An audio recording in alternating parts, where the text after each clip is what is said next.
Well, you can always hit the yes button or type yes in the chat just so I know you're following. Right. My question was, were you here when I read aloud 3 questions? No. Okay. So on your end, Jesus, what you're gonna have to do is you're gonna have to read the short story. It's right here in the activity. You can always, Okay. and you can choose either Jamboard you want to, since you were not placed in a group. But the trick about a Jamboard is you have to save it like you would save, let's say, the Texas graphic organizer, or when I send you forms and you have to save it and then send it in. Okay. Hold on, Matthew. I'm gonna be with you in a minute. I'm just showing Jesus what we did the last couple of days. Okay. So you want us to fill the table in for color? Yes, I'm gonna show you. So I'm gonna open one up. So this is what it looks like.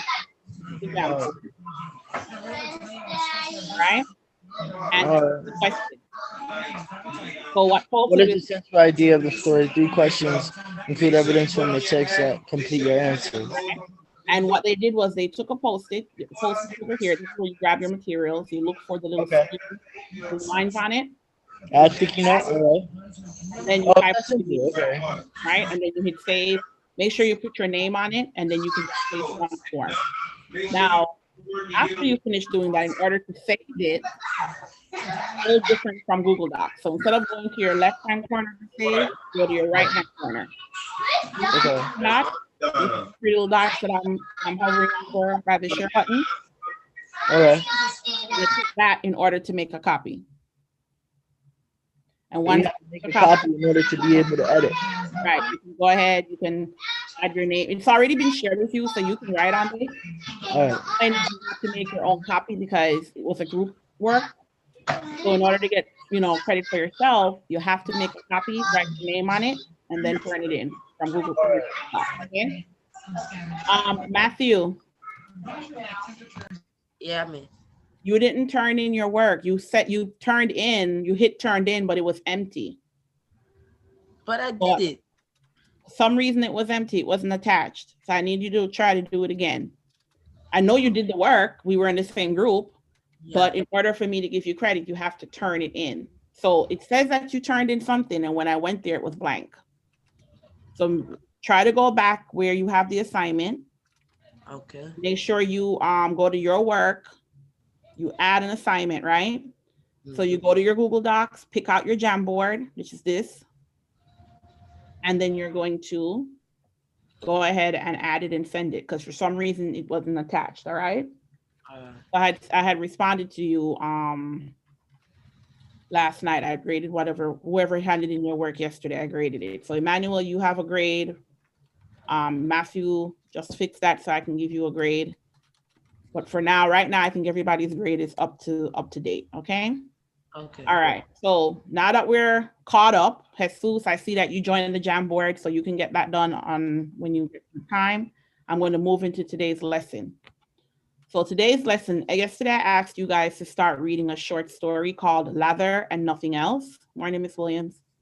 And before we You've been promoted, Miss Williams. before we get into reading that story, we're going to be looking at a short video.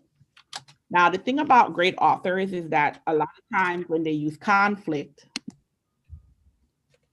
they don't just use conflict just because, right? Oh, I have to have conflict, so I'm just going to put that in there. They try to make sure that the conflict that's happening is very complex. That usually it's not so easy to determine the type of conflict, or if they use internal conflict, they talk a lot about how sometimes you can't tell whether the character is really good or really bad. You ever seen movies like that where sometimes a good character makes bad decisions, or a bad character surprises you and does something really good? Have we ever Yeah. seen that? Right. So better movies and better books tend to have complex characters and complex conflict ideas. So part of what allows us to be able to create complex conflict is we have to first find out what's going to motivate that character to make these decisions or think about these decisions, what's causing that. And then how do they go about solving it? What's driving them to solve it? Is it something bigger than themselves? Is it something greater than themselves? Most times it's usually something that allows people to feel an emotion for that character, right? you kind of like can share or empathize with the character and maybe put yourself in your shoes and be like, you know what, if I was in that position, I'd probably do the same thing. Understanding where I'm coming from, guys? So I wanted to start thinking deeper about the concept of conflict. We've gotten past just identifying what it is. I think everybody knows that. But now it's about how am I looking at conflict in a way that shows its implications, because that's our unit. How is it affecting the movements of the character, the thoughts of the character? How are the other folks placed in the story so that this conflict can be solved? Because most times the conflict's not even the issue, it's getting to the goal, and whatever the conflict is just in the way, right? And the goal of the author is to make sure you get to that goal, and how do you go around that conflict? The conflict should not be the most important thing. It's just something that allows the story to be more interesting and to get you to really think about problems and how you can solve problems, right? So the video we're going to watch today, anybody know Toy Story? You've ever watched that movie before, heard of it? Yay. So it's not necessarily the movie, but it's the company that creates Toy Story called Pixar. And they're giving you some tidbits. They're giving you little, I should say, pointers and how to make sure you can develop conflict in a complex way in your stories. All right, guys, so we're gonna watch this for a few minutes before we go into our story. Everyone knows that stories should have at least some amount of conflict, but compelling conflict is more elusive than just two people arguing. There are two parts of conflicts we need to explore. What are the stakes? Meaning, what is the character risking? And hold on. Is everybody seeing and hearing the video? We're all on deck? Yes. Yeah. Okay, let me start over. Everyone knows that stories should have at least some amount of conflict, but compelling conflict is more elusive than just two people arguing.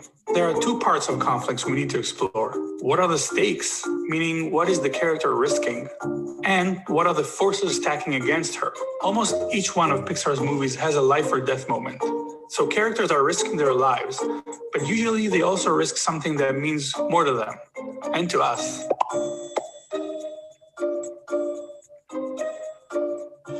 At first, the stakes in WALL-E seem to deal with loneliness. If WALL-E doesn't win Eva's heart, he will stay alone.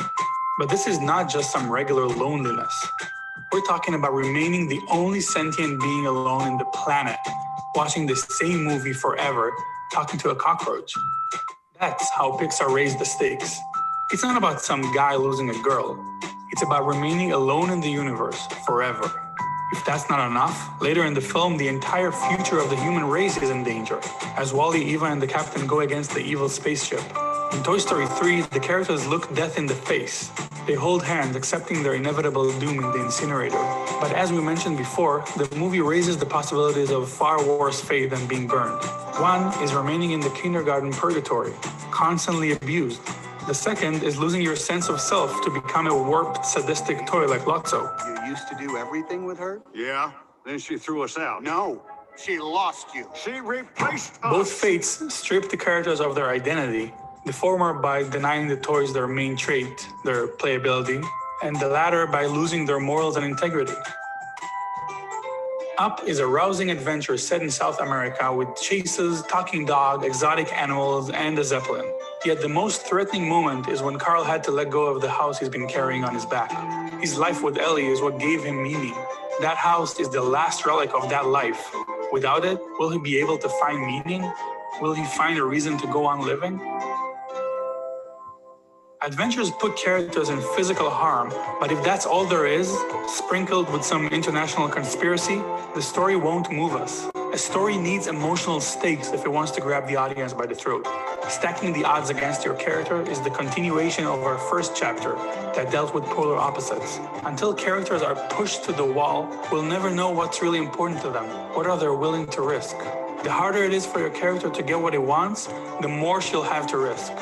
Think of Mike Wazowski, breaking school rules, risking being expelled, facing humans for the first time on his own, risking his life just to find out if he can be scary.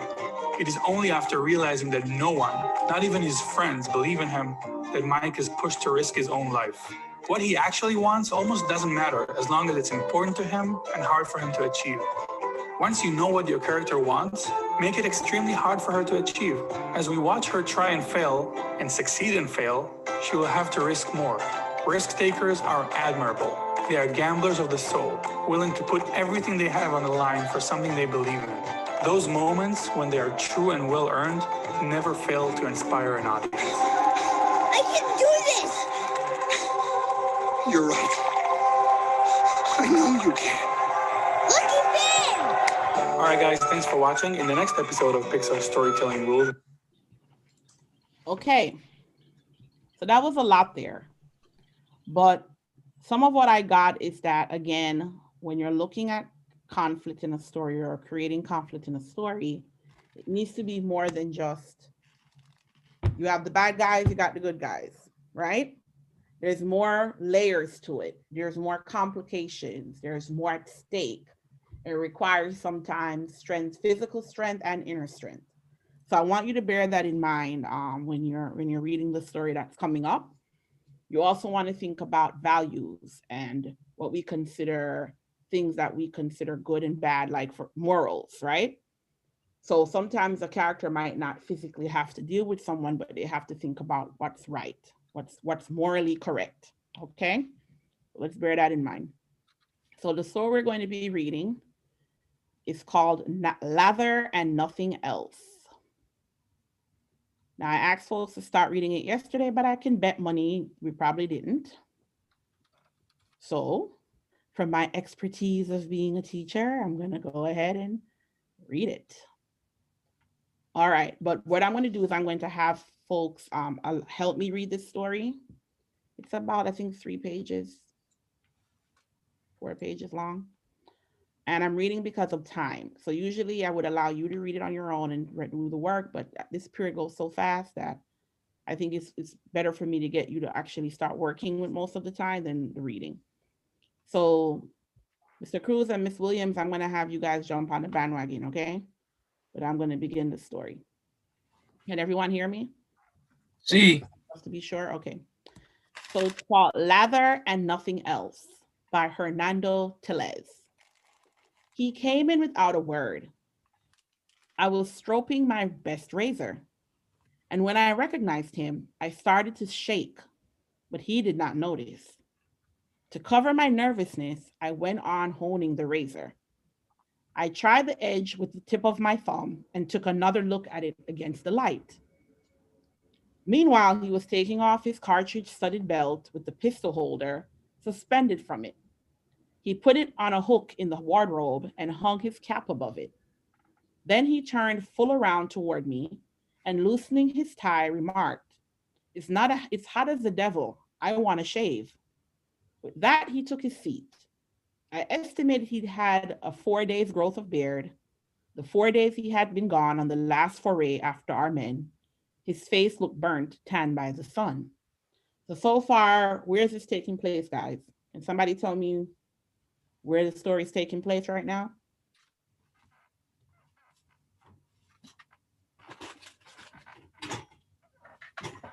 What was the question, Ms. Morris? Can you tell me where the story is taking place so far? Started doing a read aloud, and I want to know if you know where the story is taking place. Can you hear me?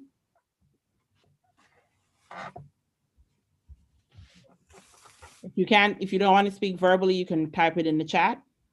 Because right now I can't tell if you're actually listening to me read because nobody's responding.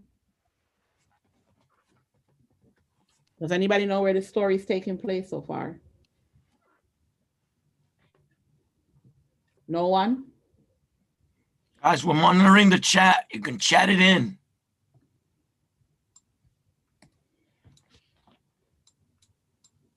All right, so should I just have people go read it on their own, and who doesn't hand it in gets a 55? Because this is a waste of time.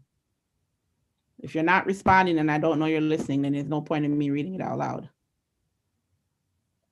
Does anyone know where the story is taking place? Ms. Morris, you could always just give them 15 minutes to read it and then come back to it. That would give them till 9 o'clock. Okay. Since nobody's responding, you're going to read this on your own. Let me tell you what the instructions are. Jesus says it's in the kitchen. the kitchen. Okay. So he talks about shaving his beard. He has a razor. The guy comes in, hangs his clothes up. I'm not sure if those clues lead to a kitchen. Could be somewhere else. Think about it, Jesus. And thank you for trying. All right. So here's what we're going to do now. Bathroom. The Somebody said bathroom. Okay. When do you go into the bathroom and somebody else is there waiting on you?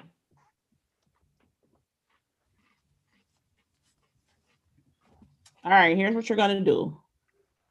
You're going to read the story, Lather and Nothing Else, and then you're going to answer this Jamboard. Everyone has their own copy. Oops, sorry. Let me go back.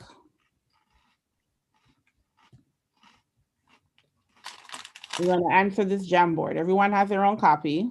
So this time around, you don't have to make a copy. You can just turn it in.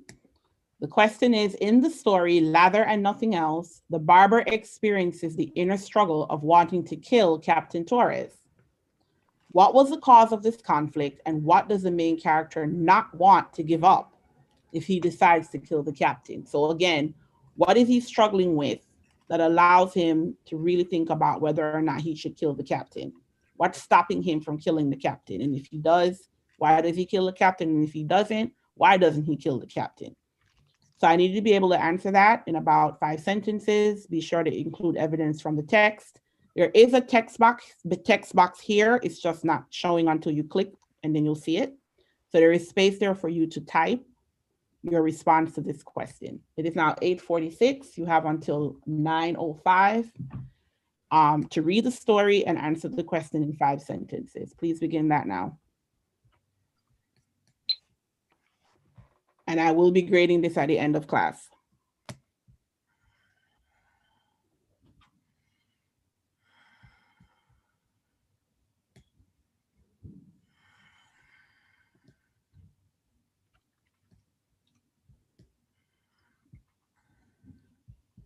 Okay, I want to move this box out of the way and I can't.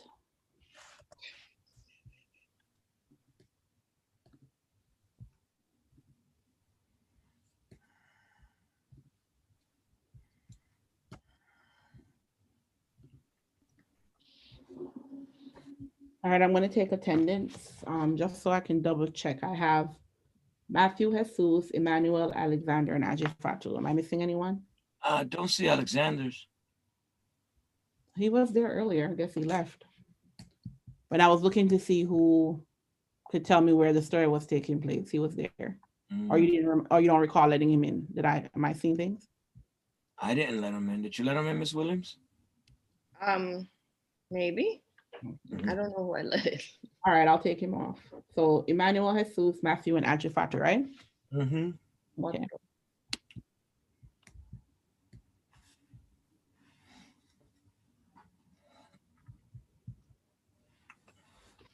Is there another way to see how long someone's in a Zoom? Because we found that one for Google Meet. I would have to check the individual meetings once it's done, the log. Oh, there's a log? I believe there is. Okay. Now, if we have access to it, that I don't know. Maybe the DOE is the only one with the access. Mm.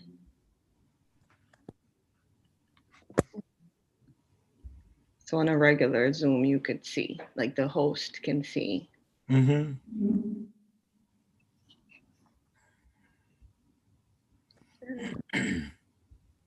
I like your beach scene. Thank you. All you need now is the sound. One of my favorite places in Jamaica. I don't know if you know Miss Morris, Frenchman's Cove. No, where's that? Portland. Okay, no, I've never heard of it. Yeah, it's like an old 1950s resort. That sounds great. But Portland in general, to me, is beautiful. They really have some really nice architecture. Yeah, because they also get the best, the most rain. Yeah. I love Portland. And Portland, if you're a pork person, they have the best jerk pork. Well, yes, I mean Boston. My goodness. You gotta get here to get the good stuff. Good stuff. No, it's crazy. My neighborhood is known for the jerk chicken, which is Yalas in St. Thomas, and Boston, Portland is known for the jerk pork and sausage. Yes. And it's so funny because we always go that way because Patrick does not like to go over the Blue Mountains. Mm. So we always go St. Thomas. Yep. Come around. It's all messed up now. They done destroyed all the roads. It's not being fixed. And then that flooding that just took place the other day made it even worse. Oh no. So that my parish is like for the dogs now. Yeah, that's struggle. Mm-hmm. Because I was possibly going to drive. Yeah. Which and is a big deal. Well, listen, you'll be all right. Stay to the left. I know, you know how many times, well, no, only in Kingston I struggle with it. Kingston is easier because they actually have lights and streets, and when I leave Kingston, I have to go into St. Thomas where it's rural and there's no lanes in the street, no nothing. Exactly. That's when I struggle because the drivers, they don't follow rules. They drive wherever they want. They bust around the corner in your lane, in the wrong lane. Yeah. So every time I go down there and I drive, I drive like driving Miss Daisy because I'm not doing this for these people. And I don't drive at night. Like I go out in the day, take my time, go back in, and especially since I'm in a rental, exactly. I'm not trying to do anything. So when my family always makes fun of me, they're like, "Oh my God, you don't drive like this in New York." I said, "Of course not. Of course I don't drive like this in New York. I can't come here and drive like you guys. I don't know the streets well enough, you know." Exactly. And the first time I went down there, even driving on the left side was strange for me because I keep mixing up the controls. Turns. Oh, yes. You know what? It's funny, but the car, being in an unfamiliar car helps me. Because I can't just do what I normally do. After you pay attention more. Think about everything. So that helps me out. Every time I go to the wrong side of the car. Every time I'm going into the car, I go on the other side. Yep. I'm supposed to use the right side to do the indicator, but in the car back home, it's the left side. Like my brain is like, wait, the other side. Confusing. It's confusing. And then when I get back here, I'm going on the wrong side of the car. Because now I've gotten acclimated to the left side of the street. Exactly. Or the right side of the left side of the street. So when I get here, I'm like, wait, it's the other side of the car I'm supposed to be sitting on. Brain like, but I should let you know that most countries drive on the left side of the street. Yes. America is like one of the few countries in the world that drives on the right-hand side of the street.